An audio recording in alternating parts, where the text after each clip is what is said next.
أعوذ بالله من الشيطان الرجيم بسم الله الرحمن الرحيم الحمد لله رب العالمين والصلاة والسلام على رسول الله وعلى آله وصحبه أجمعين السلام عليكم ورحمة الله وبركاته. Le sujet de notre jour aujourd'hui concerne la mort. Vous savez tous que Allah subhanahu wa ta'ala nous a dit dans le Coran que kullu nafsin dha'iqatul maut, chaque âme goûtera à la mort. Donc c'est quelque chose d'inévitable. C'est quelque chose qui va finir par arriver pour chacun de nous tôt ou tard.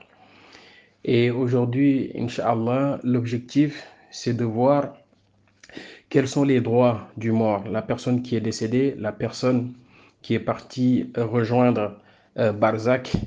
Quels sont donc les droits dont il dispose sur les musulmans qui sont en vie, hein? Et donc, Inch'Allah, nous allons essayer de voir certains de ces droits.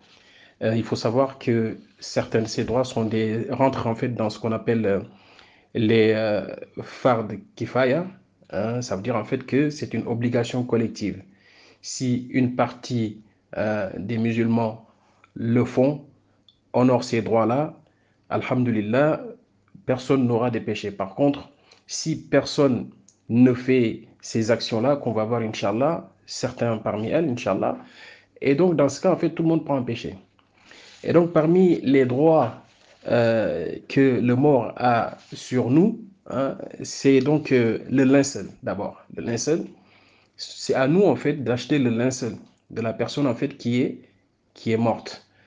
Par contre, de son vivant, la personne aurait pu très bien aussi préparer en fait son linceul, hein, puisqu'on connaît en fait ce hadith du prophète Mohammed sallallahu alayhi wa sallam, où un compagnon en fait, en fin de compte, a demandé un manteau que le prophète Mohammed sallallahu alayhi wa sallam avait mis, et l'objectif en fait de cette demande, c'était uniquement pour pouvoir être enterré avec ce manteau que Rasulullah sallallahu alayhi wa sallam avait porté, hein, même si derrière il a eu en fait des remontrances de la part de ses autres collègues compagnons qui lui ont donc fait cette remarque comme quoi, pourquoi il a demandé en fait un manteau qu'on venait juste de donner au prophète Mohammed sallallahu alayhi wa sallam. Donc ce compagnon a répondu tout simplement que il l'a demandé uniquement pour que ça lui serve de linceul le jour de sa mort. Allahu Akbar, quelle intelligence, alhamdulillah.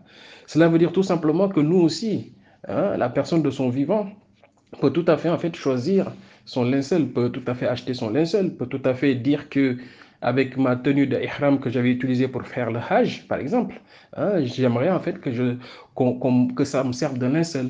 Donc ça, c'est juste en fait, ça rentre aussi dans ce qu'on appelle al-wasiya, qu'on verra plus tard.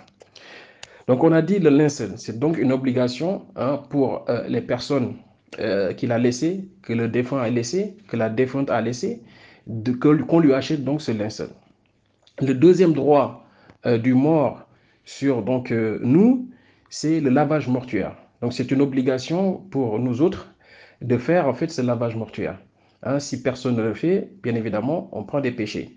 Hein, ça rentre donc dans le cadre des obligations collectives. Fard kifaya.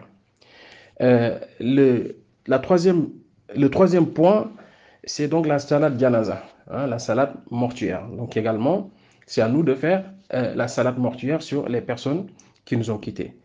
Et le quatrième des droits, c'est donc l'enterrement. Donc c'est une obligation, hein, on ne peut pas faire autrement, hein, si ce n'est de suivre en fait ce qui a été légiféré. Donc hein, enterrement et pas autre chose, hein, parce que dans d'autres peuples, il y a d'autres formes, on va dire, d'enterrement, hein, soit par l'incinération ou autre chose. Donc nous, en islam, le droit du musulman qui est mort, c'est donc qu'on l'enterre.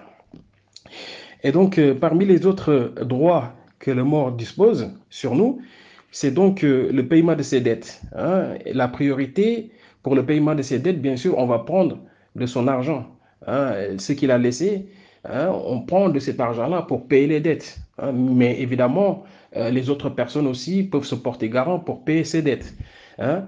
Et donc, si la personne décédée a des dettes et que, par exemple, ce qu'il a laissé comme héritage ne permet pas de payer ses dettes, dans ce cas, ce sont ses enfants qui doivent payer en fait les dettes. Hein, la priorité, c'est les enfants. Hein, d'abord les garçons. hein, et donc, mais sinon, chaque autre personne peut se porter garant, bien évidemment, pour payer les dettes. Le prophète Mohammed sallallahu alayhi wa sallam nous a également recommandé, hein, de faire en fait al-wasiya. Hein, c'est pas une obligation. C'est pas une obligation pour la personne de faire une wasiya. Ça veut dire tout simplement un testament, hein, qui est différent de l'héritage. Le testament, en fait, c'est une volonté que la personne de son vivant a manifestée. Hein. Cette personne, elle souhaite qu'on lui fasse telle ou telle chose, hein, après sa mort. Donc ça, en fait, c'est ce qu'on appelle al-wasiya. Donc le prophète sallam nous a dit qu'il ne convient pas, hein, dans un hadith authentique, hein, il ne convient pas à un musulman qui a des choses à recommander de passer 2 nuits sans que son testament soit auprès de lui. Donc cela veut dire tout simplement, même si ce n'est pas une obligation, mais c'est recommandé à la personne de laisser un testament. Et parmi donc les choses qu'on peut faire avec, qu'il peut demander, c'est d'utiliser jusqu'à 30% de son bien, hein, qu'il a laissé. Vous savez en fait que lorsque la personne n'a pas fait de testament, tout le bien qu'il a laissé part en héritage, hein, et ce sont les ayants droit qui vont donc bénéficier de ce qu'il a laissé. Par contre, si la personne de son vivant avait écrit, rédigé un testament, il peut de son vivant demander à ce qu'on utilise jusqu'à, hein, 30% de son bien pour une œuvre qu'il aura décidé de faire. Hein. Par exemple, je souhaiterais, hein, une personne peut demander tout simplement qu'on utilise 30% de son bien pour creuser un puits, pour creuser, par exemple, pour financer des mosquées, pour faire ci, cela, hein, ce qui rentre en fait dans le cadre d'une sadaqa jaria. Hein. Mais ça, encore une fois, c'est parce que uniquement la personne l'a demandé de son vivant. Donc c'est recommandé de le faire. Hein. Sinon, si on ne laisse pas de testament, tout part en héritage et sont donc les ayants droit qui vont se partager l'héritage à leur guise. Et donc, à côté donc des actes, on va dire, qui sont donc obligatoires, qu'on doit faire respecter, il y a donc certains actes, hein, qui sont méritoires, hein, qui peuvent donc profiter à la personne qui est décédée. Hein. C'est donc le fait, par exemple, lors de la salade janaza, qu'il y ait au moins 40 personnes qui prient sur cette personne lors de sa salade janaza, au moins 40 personnes qui n'associent en rien à Allah subhanahu wa ta'ala. Si 40 personnes prient, hein, 40 personnes et plus, hein, il faut comprendre cela comme ça, 40 personnes et plus prient lors de la salade janaza sur un mort, et que ces 40 personnes-là n'associent en rien à Allah subhanahu wa ta'ala, ces personnes-là ont un tawhid. Ah ben, écoutez, le prophète sallallahu alayhi wa sallam nous a informé que cette personne-là ira donc au paradis. Donc c'est pour vous dire que nous-mêmes, de notre vivant, on peut être donc, alhamdulillah, la cause. On peut être donc, on peut faire donc, on va dire, faire des actions qui font que la personne, Inch'Allah, on participe à ce qu'il a eu au paradis. Comment? En ayant tout simplement un tawhid pur. Donc, parmi les choses qu'on peut faire donc à la personne qui est décédée, c'est donc de multiplier les invocations.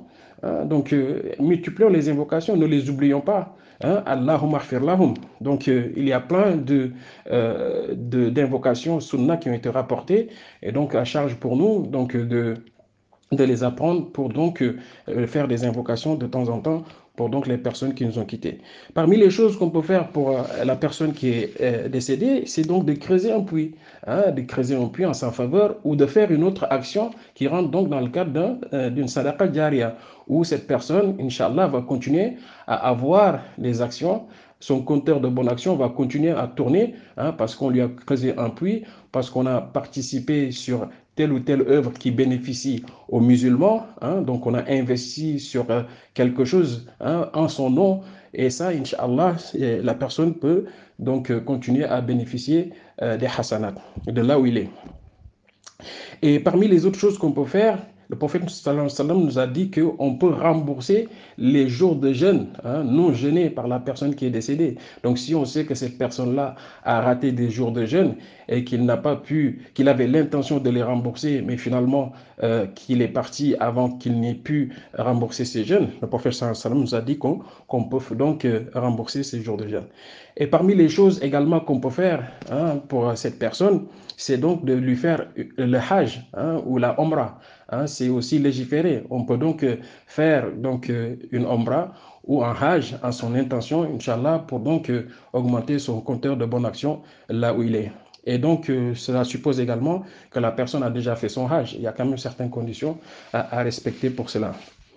Et donc, pour finir, Inch'Allah, donc l'objectif, c'est pour nous qui sommes en vie, Inch'Allah, c'est de pouvoir essayer d'investir dans ces actions pendant qu'on est en vie.